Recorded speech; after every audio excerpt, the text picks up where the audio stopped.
Did you know this is National Police Week? Something most media outlets will likely choose to ignore.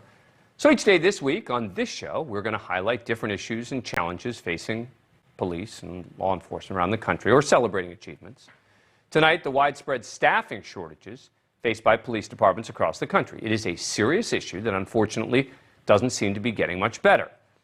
In part because of activists, media, and political leaders who've gutted morale as well as officers' abilities to do their jobs. A study published earlier this year by the Police Executive Research Forum, an independent police policy and research group, found staffing and hiring levels are down for departments nationwide, while retirements and resignations are up since before the pandemic. Ask almost any police officer, and they'll tell you they have been stretched to the limit, working overtime to fill the manpower gaps, all the while combating rising violent crime. Suddenly, many now seem to realize, wait, we need more cops, not less. But they don't have them. These are also jobs that are demonstrably more dangerous than ever. Talked about on the show, there's a national crisis in this country with a massive number of police officers being intentionally shot and killed in the line of duty, up 59% in 2021 compared to 2020. Not only do you have officers wondering if they'll survive their next traffic stop, they also have to worry whether they'll be condemned or worse. Officers are also leaving departments in search of well-deserved higher pay. Even small-town chiefs are being forced to beg for larger budgets, so their department's manpower don't drop to dangerous levels. There is some sort of good news. Certain departments are finding ways to lure officers from demoralized big city forces. Fort Lauderdale posted these billboards in Chicago, which seem to be working. They only have 6 vacant positions at this point. But even departments who are able to hire have seen their applicant pool narrow because fewer people want to be cops these days. A NewsNation investigation in March put a spotlight on the Kansas City, Missouri Police Department. What would you say are the biggest challenges for officers out here right now? Morale is definitely something that is a big issue here, just because with low manpower, not having enough officers out here, and you have officers that are going from call to call to call, and it wears on these officers.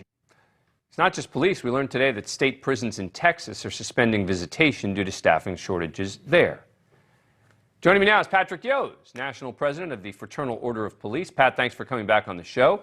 Appreciate it. Thank you for having me. It just seems so obvious that this is the result of these years of demonizing police officers. Again, what needs to change now to help us with these staffing problems? Well, Dan, look, there are a lot of factors here, but one of them we need to recognize is that law enforcement officers are ordinary people that answer a calling to hire a public service, and we're called upon to do some extraordinary things at times. That doesn't mean that we're immune to all of these challenges that are affecting us, and law enforcement officers' morale is low for a number of factors. Words have consequences, and we have public officials that have attacked law enforcement and done it in such a way that has demonized our profession and caused instability. That instability is having less officers stepping up to take this job, more and more officers seeking more stable professions outside of law enforcement, and creating a crisis. We have a manpower shortage that is not going to go away anytime soon. It's almost also a vicious cycle, because you have officers working extra shifts, detectives being pulled to do patrol, et cetera, because of the short staffing. And that in and of itself, I would assume, can contribute even further to the low morale. Look, there's no doubt. Law enforcement officers, we're just ordinary people. We're ordinary people who have families, and we live in communities, and we do the same thing that everyone else does. We live the same lives.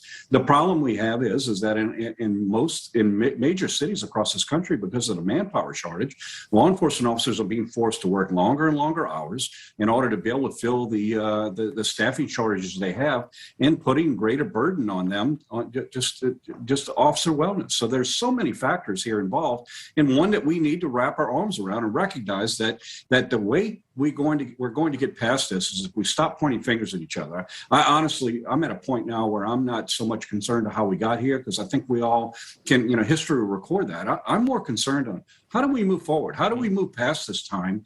And when we look holistically at all the things within a community that contribute to the quality of life within a community, and stop placing it at the feet of law enforcement. Let's find some real solutions. Let's improve our communities, and let's move past this time. And I'd assume that one of the biggest issues in terms of solving it has to be funding. It's funding. Funding is a factor, but quite honestly, you can fund all you want if you don't have officers that are willing to step up and take this job.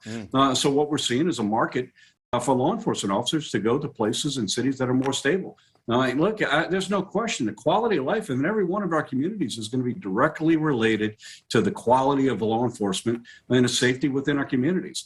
And you know, you can't criticize those that are recognizing and trying to capitalize on the appreciating law enforcement officers and trying to attract them to their communities. I think everybody should be focused on that and recognizing that in every one of our communities, law enforcement is needed in order to be able to provide that stability, that sense of security that people have within their communities. If you allow law enforcement officers to continue to leave because you don't appreciate them, then what you're going to have is cities that are going to have higher and higher crime rates. Pat Yos, thank you for coming on the show. Appreciate it. Thank you for having me. Thank you for watching. Click the red subscribe button below so you can get more of NewsNation's fact-driven, unbiased coverage.